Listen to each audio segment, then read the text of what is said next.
Irish myths, folklore and history form a rich tapestry of oral traditions, later written down by Christian monks, that blend pagan Celtic origins with historical events and Christian influences. The narratives are often categorized into four main cycles, while folklore incorporates a variety of supernatural creatures and legends.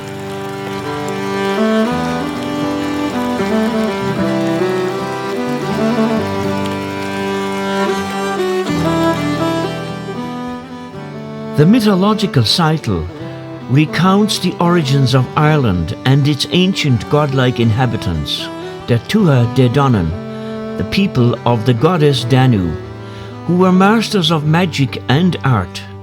They arrived in Ireland on clouds or ships and battled over mythical races like the monstrous Fomorians before being defeated by the Milesians, the mythical ancestors of the Irish people, and retreating underground to become the Eos or fairies. Key tales include the Labar Gabala Iren, the Book of Invasions, and the Tragedy of the Children of Lir, a story of royal children turned into swans for 900 years by their jealous stepmother.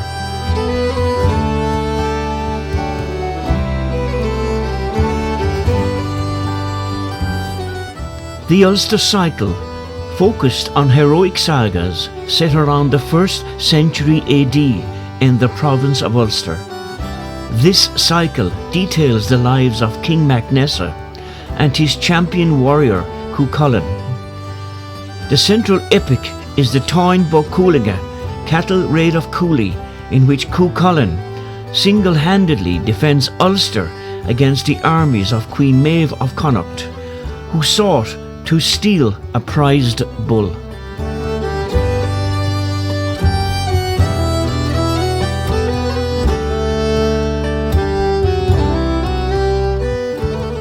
The Fenian cycle, also known as the Ossianic cycle. These tales revolve around the legendary warrior and hunter Fionn MacCool, and his band of warriors, the Fianna. Stories often blend adventure with themes of nature and wisdom, such as Fionn gaining all the world's knowledge by accidentally tasting the salmon of knowledge. The story of the Giant's Causeway, built by Fionn to reach Scotland and challenge a rival giant, is also part of this Fenian cycle.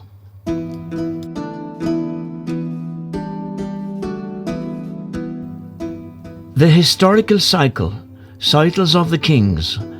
This cycle merges myth with the lives of historical and semi-historical kings of Ireland, such as the legendary Niall of the Nine Hostages and the real historical figure Brian Boru, the last High King of Ireland, who defeated the Vikings at the Battle of Clontarf in 1014 AD.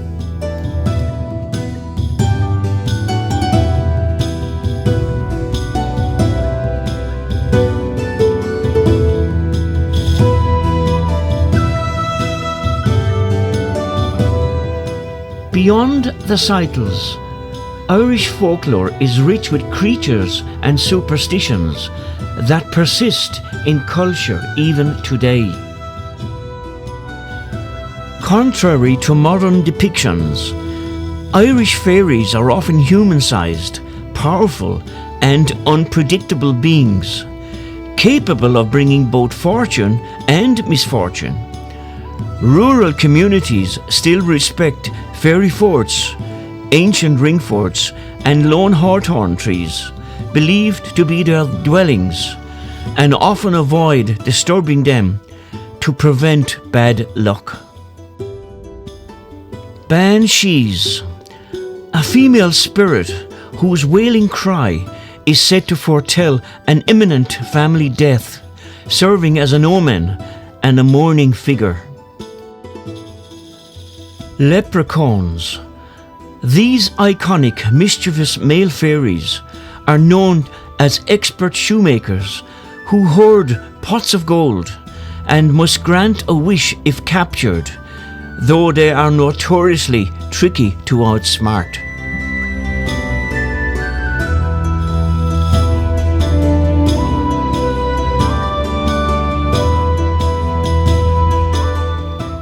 The puka, a shape-shifting spirit of the wild, often appearing as a black horse or goat, known for its love of mischief and association with Halloween. The Dullahan, a fearsome headless horseman who carries his own head and uses a whip made from a human spine.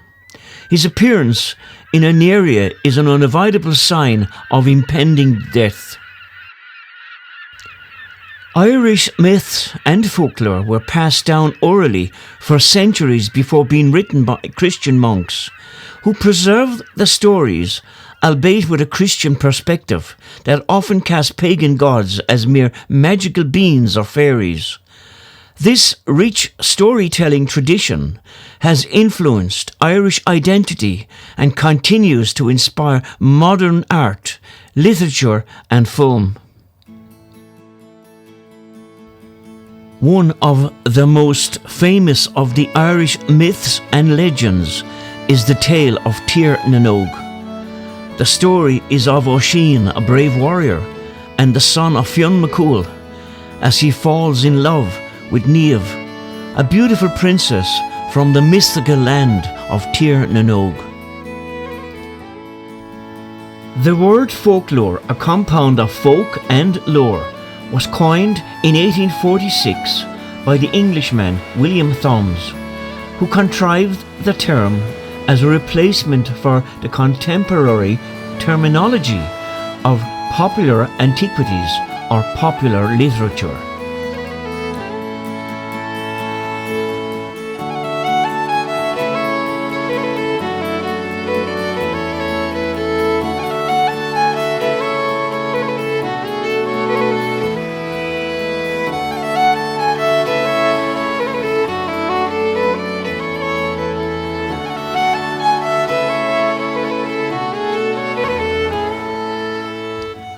In Celtic mythology, the number 3 is held in highest regard.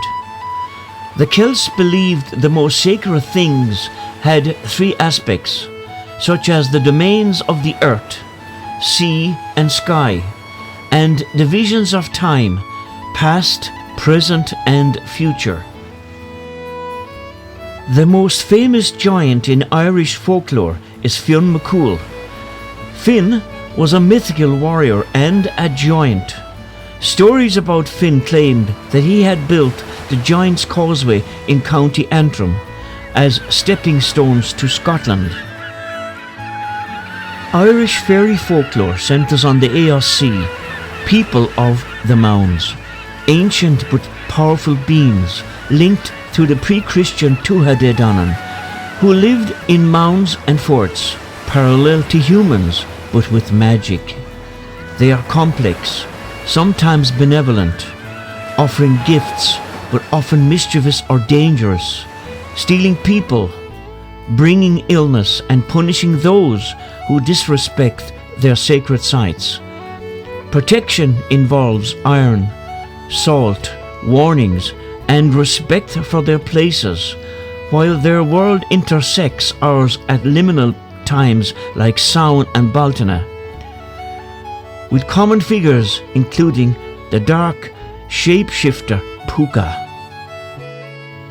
Irish mythology is the best preserved branch of Celtic mythology. The myths are conventionally grouped into cycles.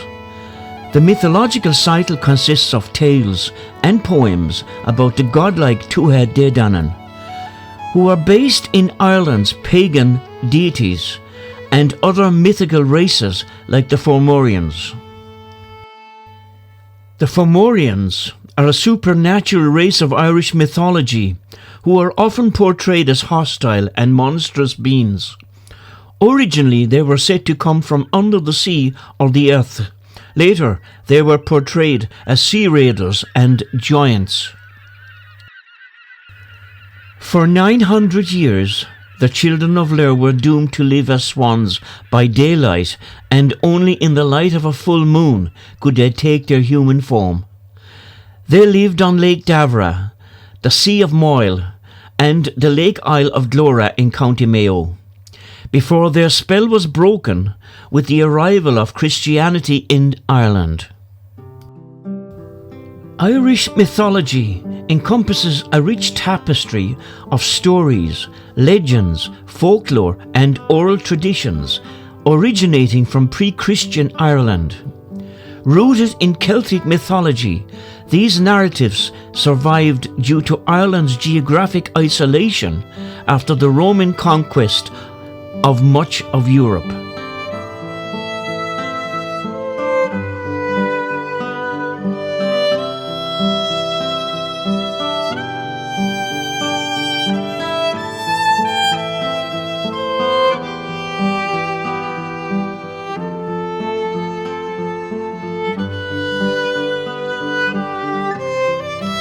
Irish mythology abounds with monstrous serpents or dragons, most of whom live at the bottom of lakes. Sometimes they guard palaces or fortresses. However, there have never been any venomous reptiles in Ireland.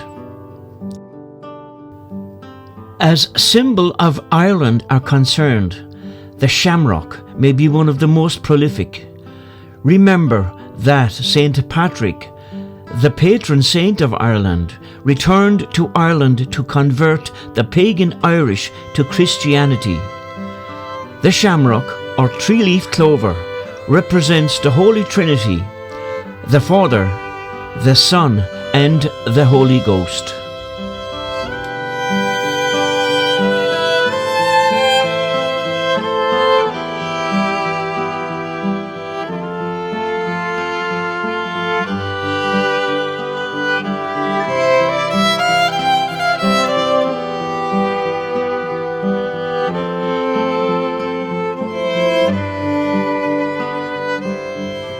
Angus is the Irish god of love, youth, dreams and inspiration, who intervenes in troubled romantic relationships. His father is Dagda, one of the most important gods in Irish mythology. It was Dagda who served as a father figure and guardian to Danann. The Morrigan, or Morrigan, is a complex and multifaceted deity who appears in Irish mythology and folklore. A Celtic goddess, she is often depicted as a warrior goddess and is closely associated with death, war and fate. How did Irish mythology begin? Like most things Irish, it all started with the Celts. This band of tribes, warriors and farmers originated in the Central European Alps and spread out to occupy almost the entire European continent, long before the ancient Romans became such a dominant force. Irish folklore is rich with names of legendary heroes, gods, goddesses and mystical creatures like Fionn McCool, warrior women such as Morrigan, sea gods like Man Anaon MacLir, and beings like the Banshee, the Leprechaun and the Puka, along with prominent figures like Cuchulainn, Aoife, Bridget and Oisin, all found in tales of magic, heroism and the other world. One way to keep Gaelic culture alive was through the use of folklore. It was used as a means to cement an Irish national identity in an increasingly changing world. One aspect of Irish folklore is the belief in fairies. This important belief to the Irish people would make headlines around the world in 1895. Storytelling has been used for a very long time to teach and shape communities, whilst also passing on cultural beliefs, values and customs. Folklore, which includes stories with myths, lessons and secrets, has often taught people to take better care of our environment and reminded them of their job to protect it.